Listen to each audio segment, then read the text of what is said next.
这个家伙前段时间邀请我踩背，大家还有印象吧？可能也就是我无意间多触碰了他一下。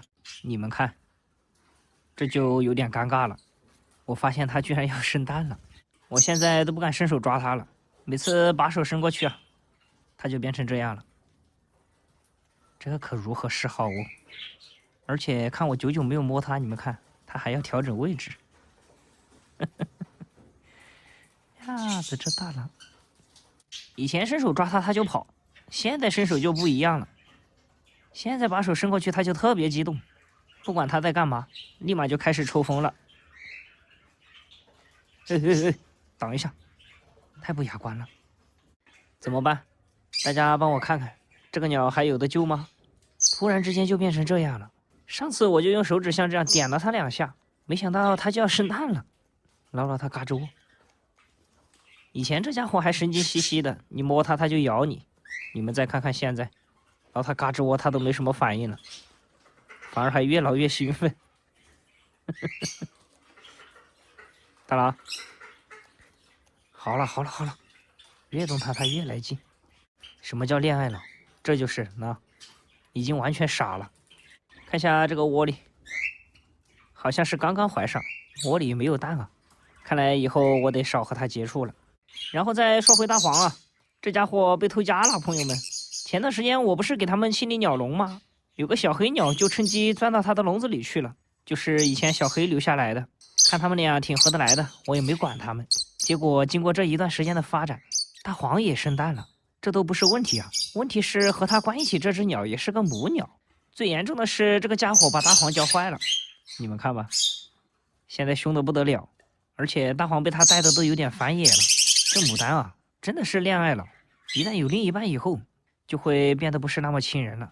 如果是母鸟的话，还会变得特别凶，长得是和小黑一模一样的，但是性别不一样，而且这个是不亲人的，看到人就要跑。大黄现在也变了，出来不往我身上飞了，直接就是跳到这个砧杆上，到处拆，拆了拿回去做窝。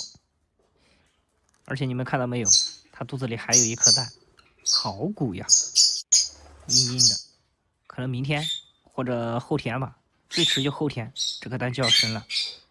以前出来是个舔狗，直接就飞我手上来舔我的手，现在他感觉自己有家室了，不舔我了，要专心找材料弄他自己的小窝。趁他俩都不在，把这个蛋摸出来看看。这次还挺奇怪的哈，他居然没有吃掉。该说不说，大黄生的蛋还是挺大颗的，我都没看到过呀。他自己一个人的时候生了蛋就把它吃了，这次的没吃，居然，他该不会以为这个能孵出来吧？要不这次的我吃吧，这玩意儿我还没吃过哟。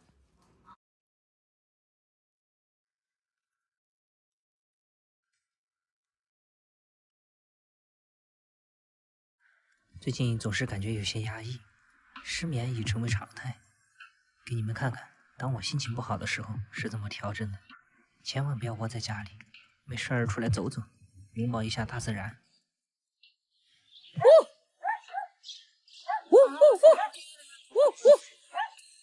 看看，这就是农村的早上啊，云雾缭绕，遇事不决，可问春风。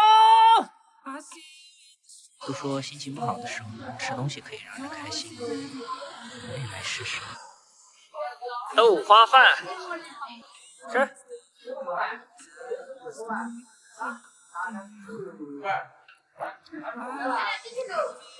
吃完。吃完金把头，老板儿，吃。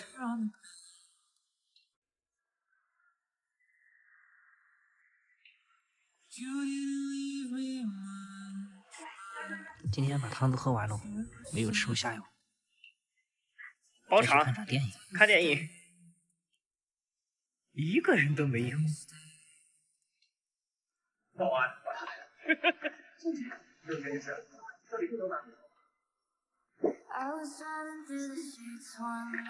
是时候说声再见了。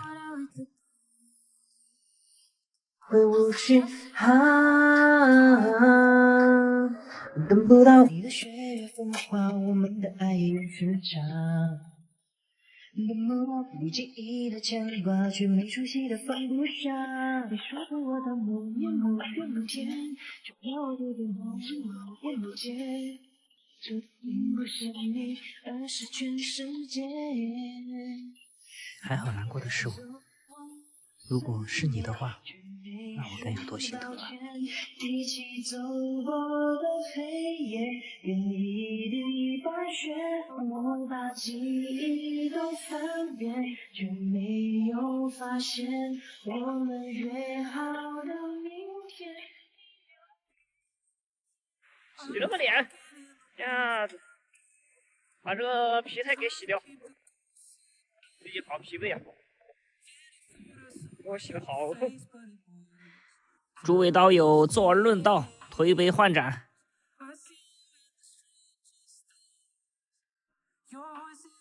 再上许愿廊桥，一排排的小灯笼，真的是过年的气氛越来越浓烈了。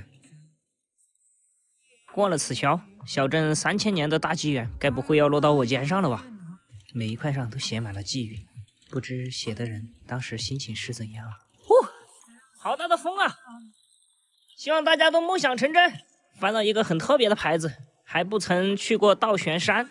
看来这位道友心中也留有遗憾呀。怎么不遗憾呢？我把这句话留下了，与之共勉。披星戴月，人间大美，此行走好，平平安安。也绝无任何悲歌，小动作静看山色，无问又唱歌，所以站路渔樵也归客。河内山有条河，我知青山江河乐，如今为人不人知我乐。窈窕谁又复为歌？奈何故晓我，生生所念来人皆可得。突遇到明月有情，问交会之意，借问人间知我这有情。三尺瑶琴虽不息，四绝千难悲喜。春风也有春风愁，不劳春风为我忧。